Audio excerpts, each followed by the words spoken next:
Recorded live from the heart of the Bakken, it's the Williston Works Podcast.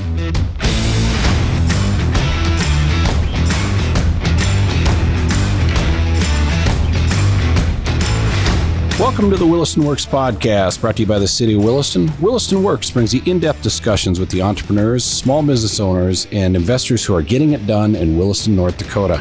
I'm your host, Shawn Wenko, Executive Director of the Economic Development Office here in Williston.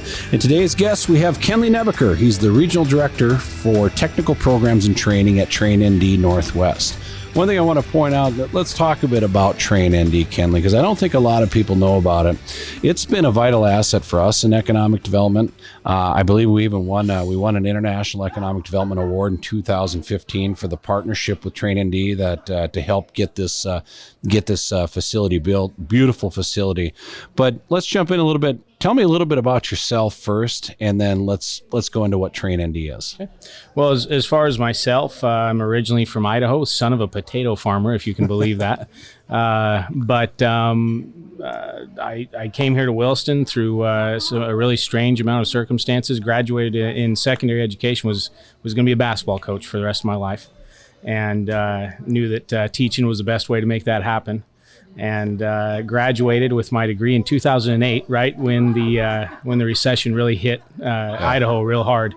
There wasn't a job to be found right after that graduation. So I sent out over 100 apps throughout the United States, got one interview, and anyway, ended up staying at the college that I graduated from and working there.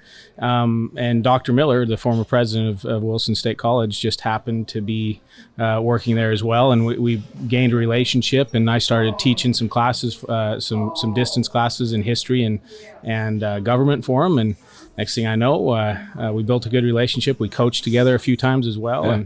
And then I was in Colorado coaching and being an instructional coach, teaching teachers how to teach. And got a call, and ultimately he said, you probably should check this job out. And so he sold me on it, and up I came. So it's been a great deal. Well, and first off, so TrainND, we're talking about TrainND Northwest. Mm-hmm. Now there's 4 quadrants of TrainND across the state. Let's get in depth on that, on how does that relate with Williston State College, and what is what's the partnership there, and then how does the partnership work with the other quadrants across the state? Yeah, so ultimately in 1999, the North Dakota legislature issued an opportunity actually 98, an opportunity for a study to happen with workforce training, and to figure out the best way to ensure that the workforce was being trained here in North Dakota. What they came up with as a result of that study was in 1999, they started the TrainND network.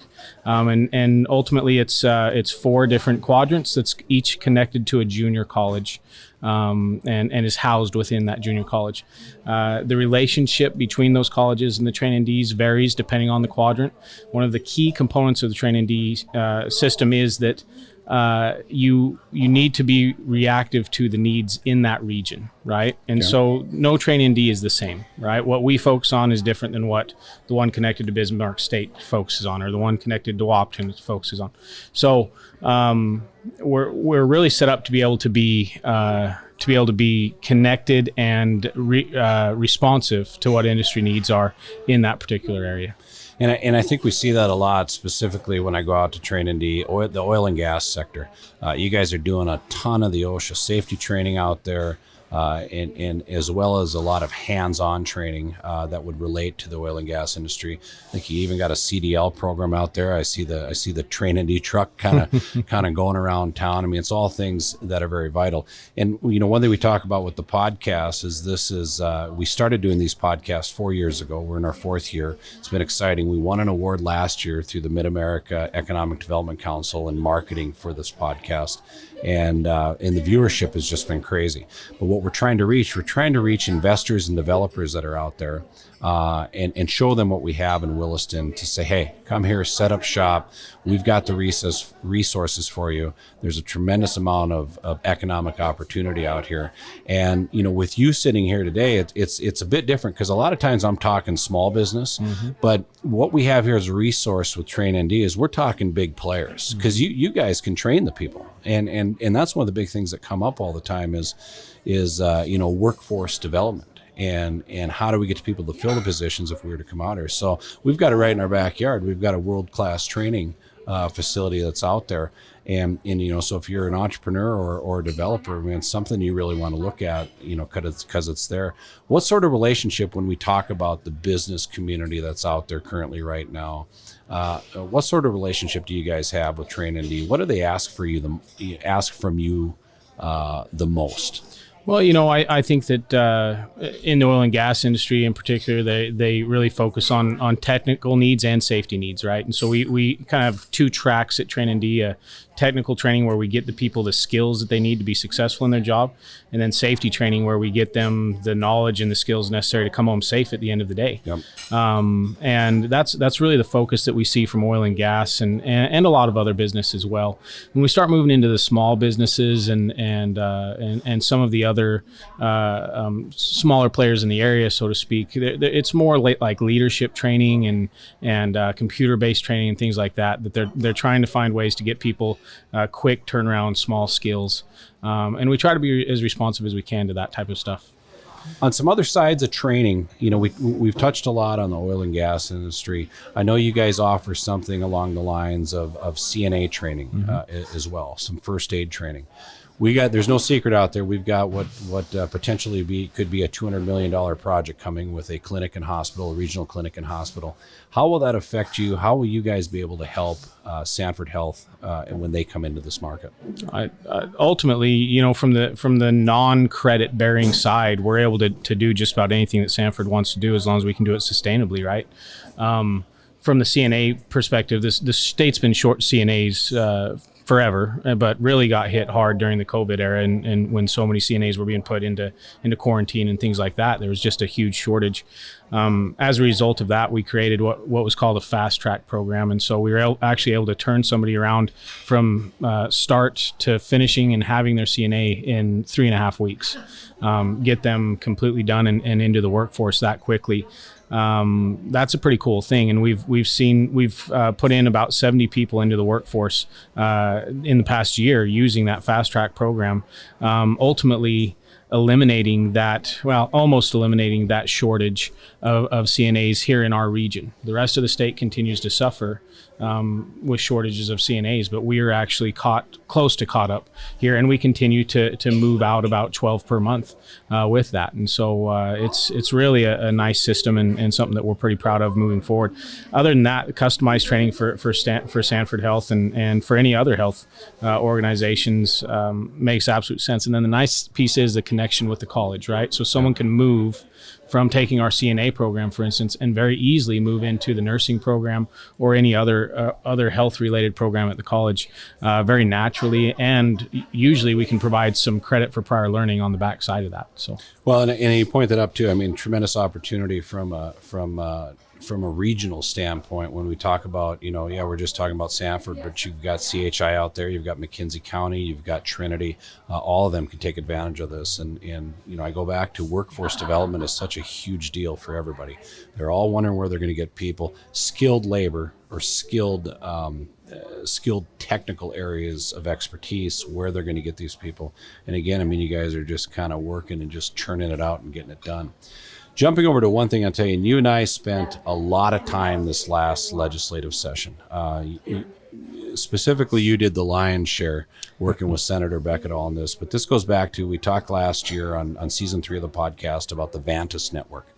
And Vantis is it's put on by the state. It's a statewide network that will help unmanned aerial systems run beyond visual line of sight. We were fortunate enough to be chosen between Williston and Watford to be the first phase of this network, which they started construction of it earlier this year, or even late last year, I should say, but let's say early 2021. And they're testing the network right now as we speak. And I talk about, we've got a California-based company here in Williston called Valenci, flying these UAS, kind of testing the network itself. But I think even before that, you saw an opportunity out there for unmanned aerial systems. and that it's coming. It's the next thing of the future. And you approach the Star Fund. We talked about partnering and buying a training program. What is that? Let's start with that phase first, because that was your first step. Was a UAS training program. What does that look like in TrainND right now? Right now, it looks like an opportunity for someone to come in and ultimately do their Part 107 prep. So in order for someone to fly a UAS commercially, get paid for it, they have to keep it in line of sight, right? So they have to be able to see the UAS flying. The training for that and the certification for that is called the Part 107. We have a Part 107 prep course that the Star Fund did such a great job in helping us purchase and be able to provide. And that is available completely online, completely asynchronous, so a person can take it at their own pace. But ultimately, as quick as they want, they can get their Part 107 certification. That program has a 100% pass rate at this point in time, and is just very, very successful. On top of that, we also provide the technical training of how to fly the UAS. So we can actually take someone who's never flown a drone, and we can teach them how to fly it and give them the skills to where they can actually be employable. I was talking to a company the other day that actually contracts out their people to fly UAS. And they're telling me that the people they're hiring when they hire them, they have a little bit of a background, but really no official stick time flying UAS. So they spend about 4 weeks training them before they can even put them out there to make money. Okay. Well, imagine if we can do that for them, right? And that's ultimately what we're doing with this program, is we are getting them that stick time and getting them the certification that they need to be able to do this. So it's a great program. Well, and we see it from economic development. I mean, UAS is coming. It's coming very quickly. And that's a lot how Vantas was explained to me a lot too, is we're in the early stages of cell phones. But this is UAS. The difference is you just can't drop a call on a craft that's running 100 miles an hour and 600 pounds. So it's kind of important that they get this right. But where it affects us out here, as they've talked about, is, number one thing, we can get into monitoring systems, pipeline, easement monitoring. Okay, what does that do? That reduces costs for the oil and gas industry to operate at a lower break-even point, continues sustainability into the future for our number one industry that's out here. The second thing they want to move into is emergency services. Getting up in the air, getting eyes on the site of an accident or something right away, site of a fire, to help cut down response times. And then third, which is a bit off, but it's discussion of small package deliveries. So, again, you see some of these UAS they're playing with, they've got a payload of 50 pounds. I mean, that's still a pretty good sized package that they can haul. So, it's happening. It's happening quickly. Again, I just love the forethought that you had with UAS, because it's going to be something that's going to be here for a long time, and we're going to see a lot of economic development out of it. But now jumping into, again, I go back to this last legislative session. You did a lot of work with Senator Bakken. And what we saw was Senator Bakken was able to get into the commerce budget an additional $1 million in matching funds for the UAS training program for TrainND. What does that look like right now? Well, right now it's we've actually made a lot of progress on that. We've got our birds purchased and they're being built right now. I'm sent an update about once a week with pictures of what it looks like right now. We've got our mobile operations trailer as well that's being built. The curriculum, just had a meeting at the end of last week for about 2 days with our curriculum developer, Matt Dunleavy from Dunleavy Consulting, who is the United States guru of UAS, and especially beyond line of sight UAS. Very excited about what he's putting together for us to be able to get people the skills necessary to fly beyond line of sight. Just like you said, it's a little bit more complicated when you start flying beyond line of sight, and especially from a safety aspect, right? Yep. And so we want to make sure we're putting people out into the workforce that are quality and know what they're doing and are confident in what they're doing. And so this curriculum is designed to kind of take that crawl, walk, run approach, right? So we're going to crawl by getting the background and getting simulation done. We're also working with Simlat out of Israel, actually, for a simulator that would be the same simulator that UND and Kansas State are using for their beyond line of sight programs. And so we can actually partner with those universities through the simulation aspect and build on what they've developed and what we develop ourselves in the simulation realm. Very excited about that aspect. But anyway, that's coming along. So moving into simulation. After that, small UAS, and then moving up into the really big UAS. Actually just looking at purchasing another 2 birds that are actually military grade that can actually stay up in the air for 4 to 8 hours.